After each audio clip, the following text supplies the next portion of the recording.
시편 81편은 분류상 지혜시에 속합니다. 시인은 출애굽 당시에 이스라엘 백성들이 현실만 보고 불순종한 사실만을 상기시키며 하나님께 온전히 순종한 것이 가장 큰 축복임을 강조하고 있습니다. 오늘 우리가 읽은 본문 8절에서 16절은 종되었던 애굽 땅에서 하나님을 향하여 부르짖어 간구하는 그 소리를 들으시며 당신의 권능의 팔로 이스라엘을 구출해 내셨지만 하나님은 이스라엘의 불순종과 하나님을 시험했던 사건들을 들어서 상기시키면서 하나님의 말씀을 듣고 순종할 것을 권면하는 내용입니다. 이 시에는 여호와께 순종하지 않으면 멸망당할 것이지만 순종할 때는 반석의 꿀을 채워준다는 극단적인 그런 내용이 등장하고 있습니다. 이 시에는 8절에서 10절의 구절 속에서 등장하고 있는 언어가 바로 신명기적 언어입니다. 내 백성이여 내 말을 들으라 라는 구절은 신명기 4장, 5장, 6장 그리고 9장과 20장에 나타나 있습니다. 내가 내게 증언하리라 라는 구절은 신명기 32장에 나타나 있고 다른 신을 두지 말고 절하지 말지어다 라는 구절은 신명기 32장에 나타나 있습니다. 그리고 마지막으로 나는 내 하나님 여호와이다 라고 하는 구절도 신명기적 표현으로 신명기 5장에 나타나고 있습니다. 이처럼 신명기에서 볼 수 있는 하나님이 이스라엘에 대한 사랑과 그들의 선조들이 불순종한 그것을 구원의 날인 6월절을 맞이하여 당신이 사랑하는 그 이스라엘 백성들에게 선포함으로 하나님께 대한 이스라엘의 순종을 촉구하고 있는 내용입니다. 여러분, 누군가가 여러분에게 신앙생활의 요소가 무엇이라고 묻는다면 그 대답은 각양각색일 수밖에 없습니다. 왜냐하면 성경 안에 기록된 말씀이라 할지라도 사람들은 저마다 자기의 관점에 맞는 말씀으로 대답하기 때문입니다. 그래서 오늘 본문에 기록된 내용들은 전부는 아니라 해도 신앙생활 중에서 중요한 요소들을 시사하고 있는 것은 분명한 말씀입니다. 그래서 저는 오늘 본문을 통해서 세 가지 중요한 요소를 함께 살펴보면서 함께 은혜 나누기를 간절히 소원합니다. 첫 번째로 증거를 들어야 합니다. 시편 기자는 8절에서 이렇게 증언하고 있습니다. 다 같이 읽겠습니다. 8절입니다. 시작. 내 백성이여 들으라. 내가 내게 증언하리라. 이스라엘이여 내게 듣기를 원하노라. 아멘. 내 백성이여 들으라 라는 표현은 하나님께서 당신의 언약의 백성들을 부르는 표현으로 신명기에 잘 나타나 있습니다. 특히 들으라는 것은 단순히 소리를 듣는 것만을 의미하지는 않습니다. 하나님의 백성들로 하여금 하나님의 말씀을 귀담아 듣고 그 말씀을 들었을 때 깊이 새기고 그 뜻이 무엇인지 잘 분별해서 그대로 따르라는 것입니다. 그런데 이스라엘 백성들에게 하나님은 내가 말하는 이러이러한 내용을 들으라라고 말씀하지 않으시고 먼저 들으라라고 말씀하고 계십니다. 신명기에서는 쉐마라는 그 표현이 사용되는데 특별히 백성들이 명심해야 할 것을 들으라라는 그러한 말로 시작해서 이스라엘 백성들에게 빨리 돌아서라고 교훈하고 있습니다. 이것은 내용의 강조와 또 전하는 내용에 대한 순종을 강조하고 있습니다. 사실 순종은 타락하기 전에 사람들은 아주 쉽고 자연스러웠습니다. 그러나 타락한 이후에는 너무나 어렵고 부자연스러운 일이 되고 말았습니다. 그래서 어떠한 그런 권위 아래 있기를 원하지 않고 있습니다. 자기가 원하는 대로 하고 싶은 대로 자기가 하고 그러기 위해서 다른 사람의 권위에 아래 있기를 싫어하고 본이 위에 있기를 원하고 있었습니다. 이것은 사탄이 깨뜨린 하나님의 질서입니다. 따라서 순종에 대한 명령은 이 깨어진 질서를 바로잡으려고 하는 그러한 명령이라고 할 수 있습니다.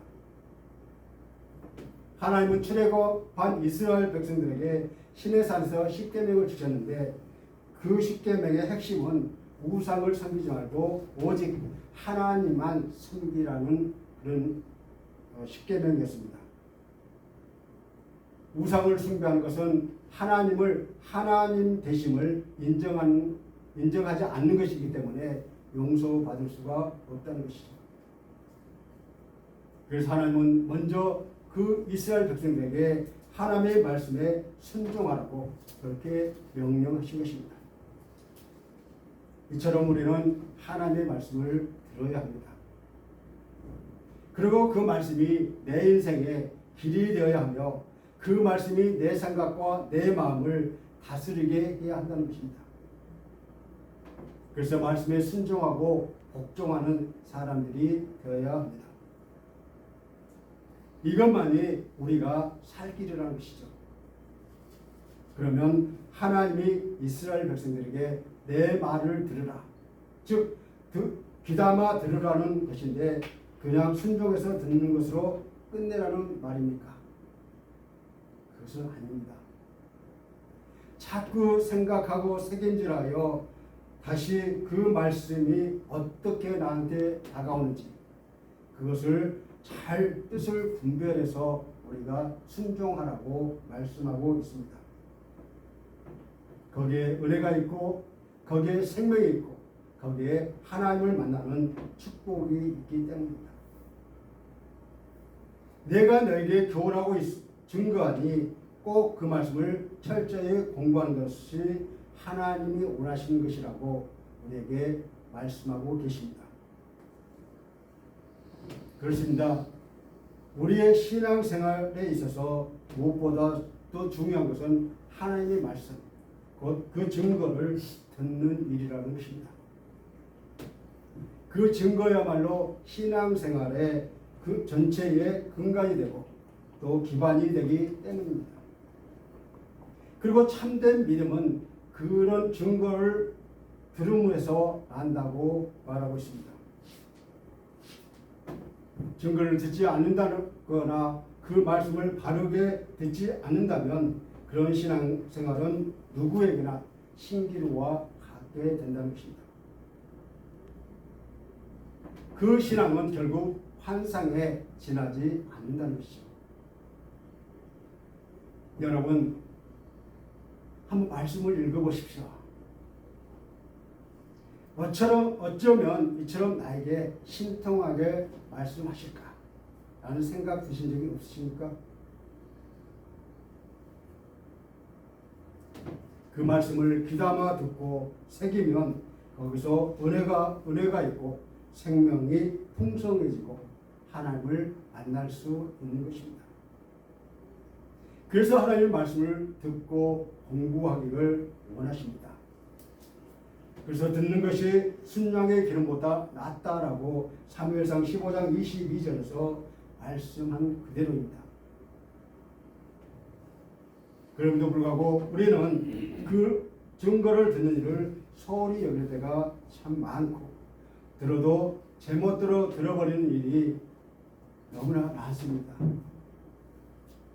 이런 이유 때문에 이단자들의 난무하는 바로 이런 폐단이 생긴다는 것입니다. 그러니까 우리 하나님의 말씀을 바로 듣고 바로 분별해서 우리가 순종해야 되는데 들어도 제멋대로 들어버리는 일이 너무나도 많다는 것입니다. 자기 생각대로 받는 것이요. 자기가 마음먹은 대로 모든 것을 말씀을 해석하고 말씀을 분별하려고 하기 때문에 이러한 이단들이 많이 나타난다는 것입니다. 그러므로 우리는 증거를 듣고 지키는 일에 더욱 힘써야 하는 것입니다. 여러분, 주님을 가까이 하고자 한다면 교회와 가까워지시기를 간절히 소원합니다. 몸과 마음이 교회에서 멀어지면 안 된다는 것입니다. 우리 마음속에 늘 교회가 자리 잡고 있어야 합니다. 또한 주님을 가까이 하고자 하는 자는 말씀을 많이 읽으시기를 바랍니다.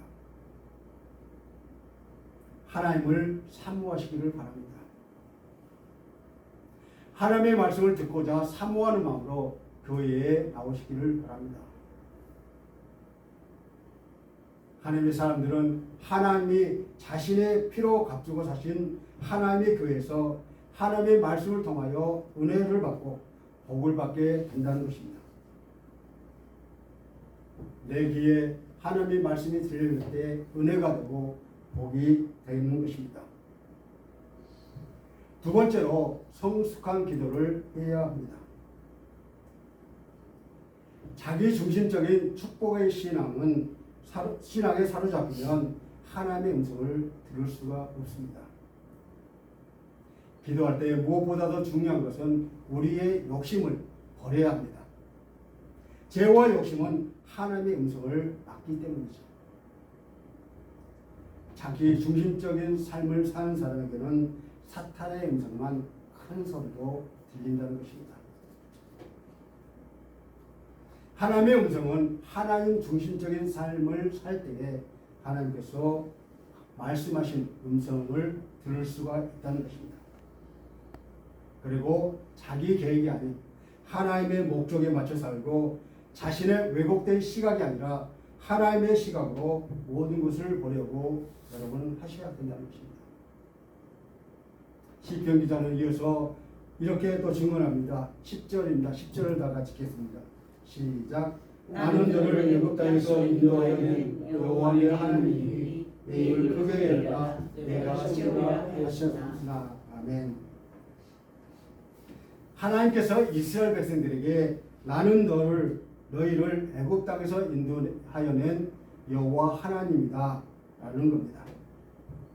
이처럼 애굽에서 인도하신 하나님, 이스라엘을 자기 백성을 삼으신 그 하나님은 그들의 삶이 행복하고 풍성하기를 원하고 계십니다. 이 말씀은 하나님께서 자기의 택한 백성의 필요를 너무나 잘 알고 있고 또 정확히 안다는 것입니다. 그들이 하나님을 신뢰하고 마음껏 하나님께 입을 크게 열어 채우시는 하나님의 은혜로 살기를 원하고 계십니다. 그래서 하나님께서는 이스라엘 백성들에게 입을 넓게 여는 만큼 채우신다고 축복의 약속을 하셨지만 그들은 하나님을 향한 신뢰의 입, 감사의 입, 찬양의 입을 열기보다 불신의 입과 원망의 입과 불만의 입을 더 크게 열었습니다. 결국 이 백성들은 하나님을 신뢰하지 않아서 하나님의 소리를 듣지 않았던 것입니다. 그래서 하나님께서는 그들에게 좋은 것으로 채워주실 수가 없었습니다. 결국 하나님께서는 그들을 정말로 사랑하셨지만 그대로 내버려 두었던 것입니다. 여러분, 입을 크게 열라고 해서 나만의 필요를 구하라고 하는 얘기는 아닙니다.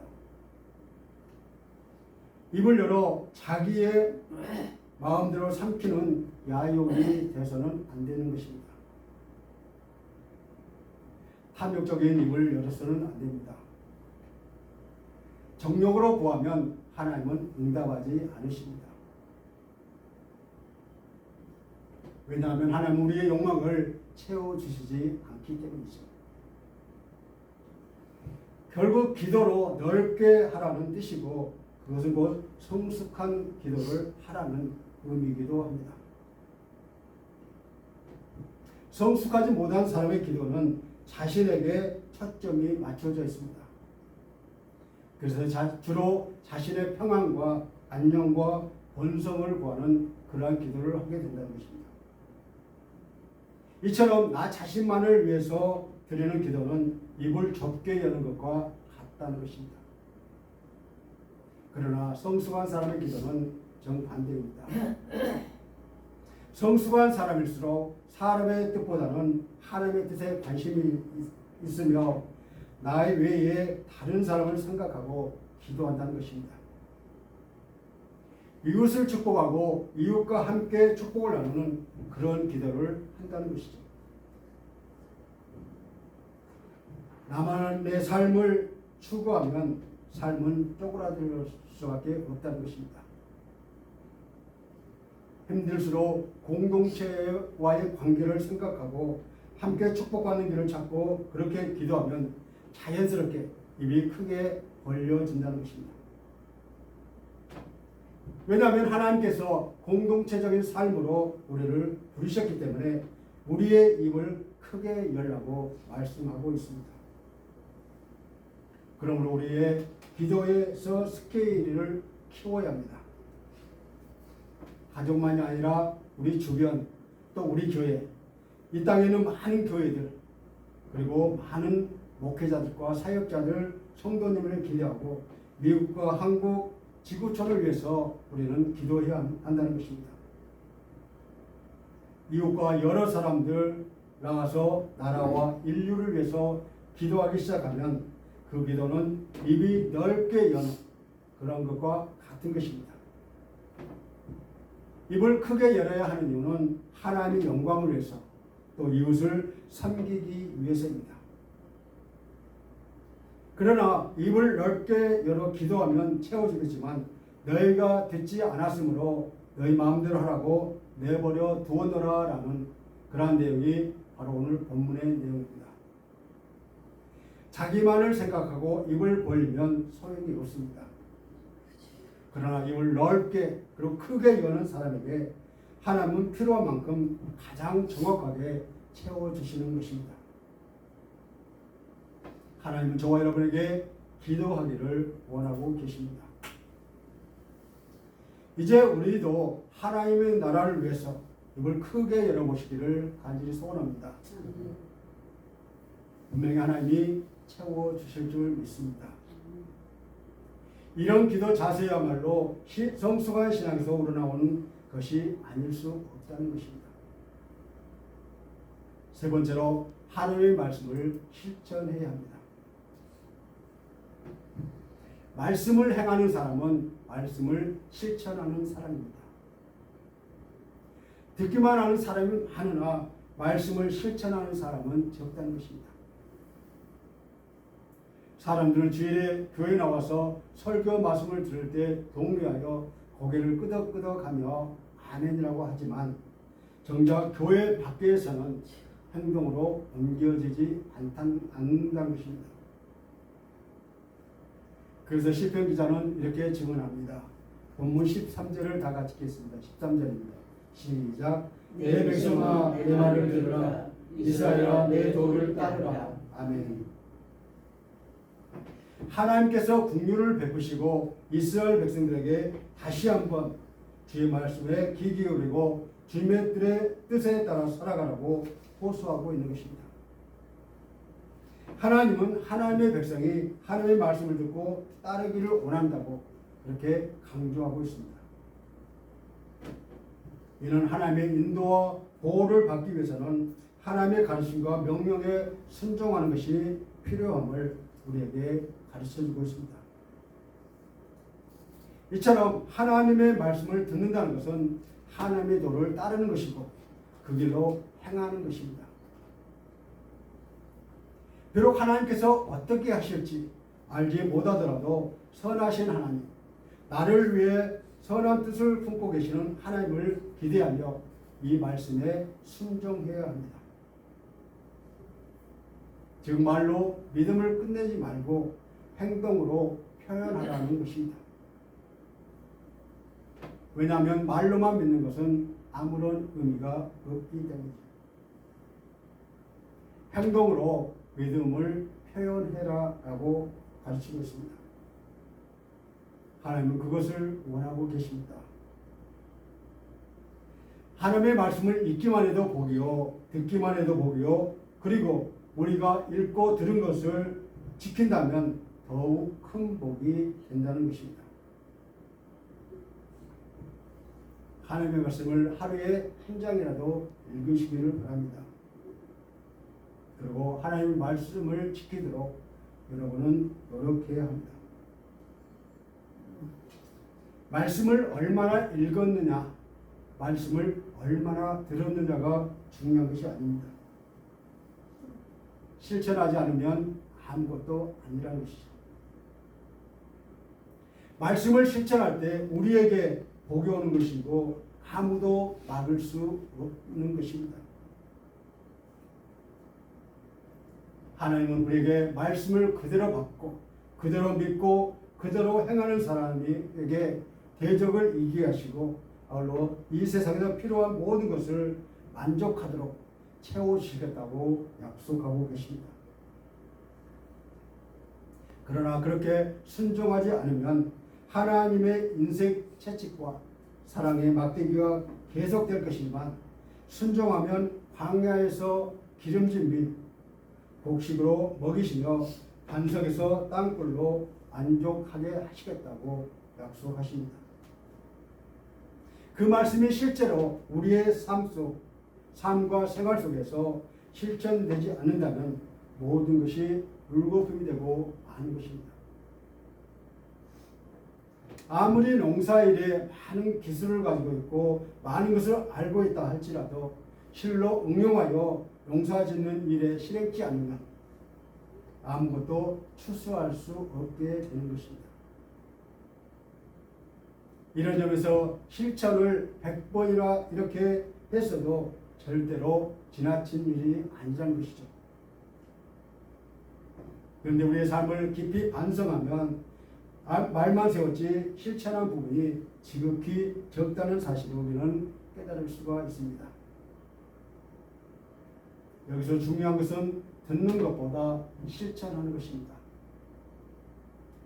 사실 실천이 없으면 신앙생활에 모두 다 허구로 돌아간다는 것입니다.